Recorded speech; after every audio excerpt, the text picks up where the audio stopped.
Ya, masih di video pembelajaran logaritma ya. Kali ini ya kita sudah hampir selesai logaritma ya.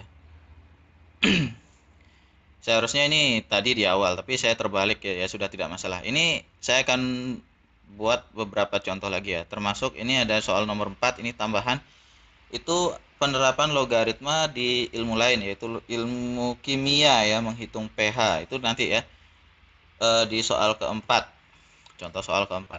Nah, di contoh soal nomor 3 ini identik dengan latihan kalian pada soal nomor 8 ya kalau tidak salah. Oke, kita akan coba menyelesaikan ini menggunakan sifat logaritma. Ya, bagi yang belum subscribe, mohon dukungannya ya. Ya. Kita lanjut dulu ya. Nah, ini adalah salah satu contoh soal dasar ya. Sebenarnya bisa dikembangkan lagi.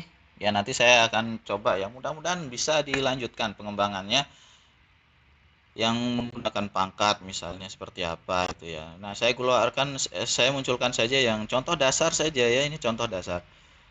Nah, misalnya ini 2 logaritma 80 dikurangi 2 logaritma 35 ditambah dengan 2 logaritma 56. Nah, sifat mana yang digunakan? Di sini ada pengurangan bentuk logaritma dan penjumlahan.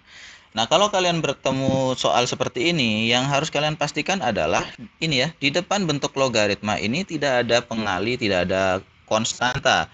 Jadi 2 logaritma 80 ya sudah, konstantanya 1 ya. Pengalinya 1. Ini juga 2 logaritma 35 1 juga.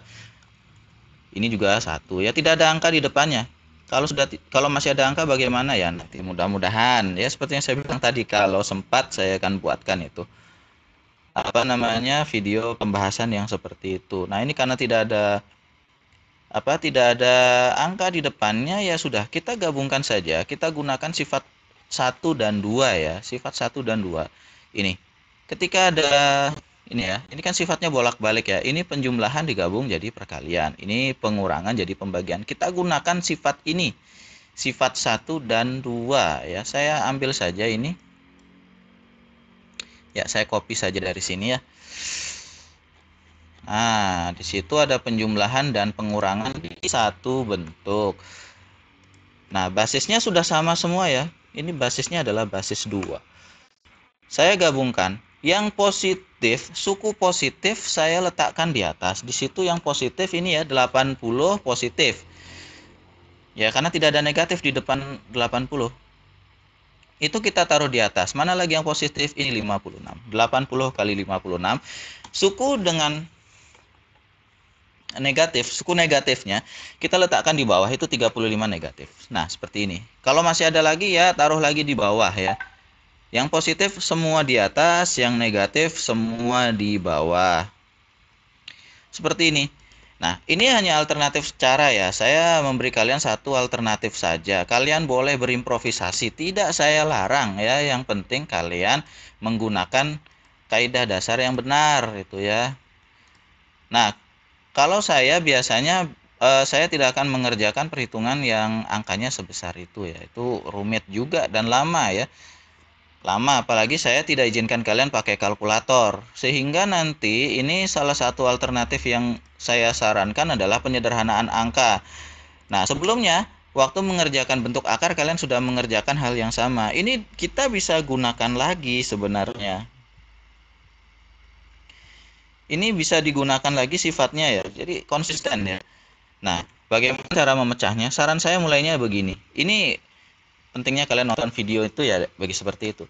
Saran saya, kalian pecah supaya angkanya bisa dibagi. Banyak cara yang bisa kalian lakukan. Kalian bisa misalnya menggunakan pound faktor, bisa. Atau kalian hafalkan saja perkalian pembagian, itu juga tidak masalah ya. Sama sekali tidak masalah, yang mana saja bisa. Nah, sekarang begini. Saya pecah dari yang bawah. 35 itu adalah hasil perkalian dari 5 kali 7 ya. 5 kali 7, 7 kali 5 manapun bisa ya. Tidak ada masalah dengan itu. Yang penting angkanya benar ya, 5 kali 7 supaya mau jadi 35. Nah, sekarang 80 itu bagaimana? Supaya enak dihitung, saran saya ini. Karena di bawah ada angka 5, 80 juga kita bagi 5. 80 itu sebenarnya adalah 16 kali 5. Haruskah angkanya seperti itu? Ya, tidak mesti.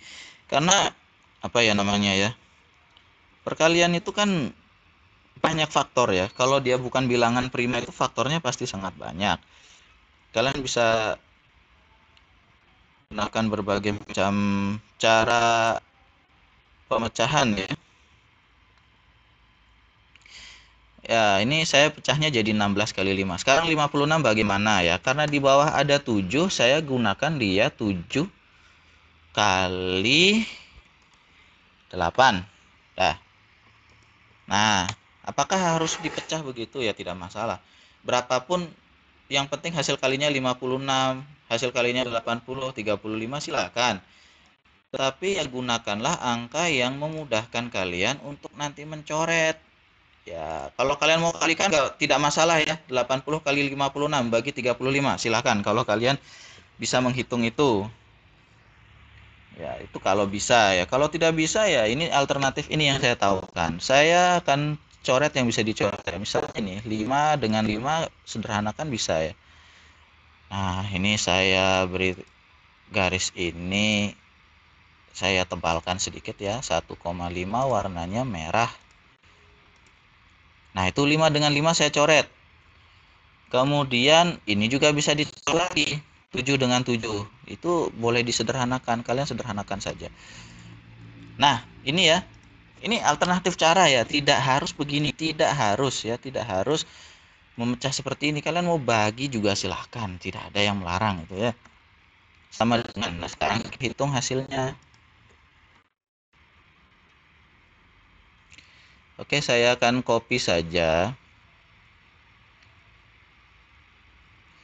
Nah, setelah ada yang dicoret, itu akan jadi lebih sederhana. Sekarang yang di bagian belakang ini, karena 5 sudah dihapus, ya kan? 5 sudah dicoret, dengan yang di bawahnya 7 juga sudah, otomatis yang tersisa di atas sehingga ini ya, berarti ini 16 kali 8 ya, itu yang tersisa ya. Berapa hasilnya ya, kita sederhana saya 16 kali 8, 16 kali 16 256 ya, berarti kalau 16 kali 8 ya itu 128 ya, 128 ya, sudah. Kalau misalnya jawaban ini sudah ada, oke. Kalau tidak ada bagaimana? Ya, disinilah kita harus mencari jawabannya. Bagaimana caranya? Kita gunakan yang namanya pohon faktor. Lagi-lagi pohon faktor ini sangat berguna ya. Oke, ini tadi masih sisa yang tadi ya, 128. Nah, karena di situ basisnya 2, saya pakai saja 2 di sini. Kemudian ya kita bagi ya. Ini 64. Kalau masih bisa dibagi, bagi saja. Saya bagi 2, ini hasilnya 32 ya. Oke, kita tambah lagi cabangnya ya, cabang baru. Jadi logaritma itu adalah inverse dari perpangkatan ya. Saya bagi 2, 32-nya hasilnya adalah 16. Oke, masih bisa dibagi ya. Saya bagi lagi sampai dia hasilnya tidak bisa dibagi lagi selain oleh diri sendiri ya, alias hasilnya bilangan prima. Itu ya batas pemecahnya ya, jadi tidak usah sampai 1 juga sebenarnya.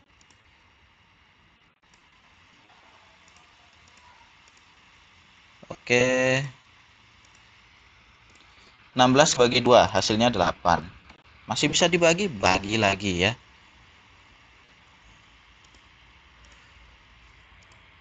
Ini saya bagi lagi berarti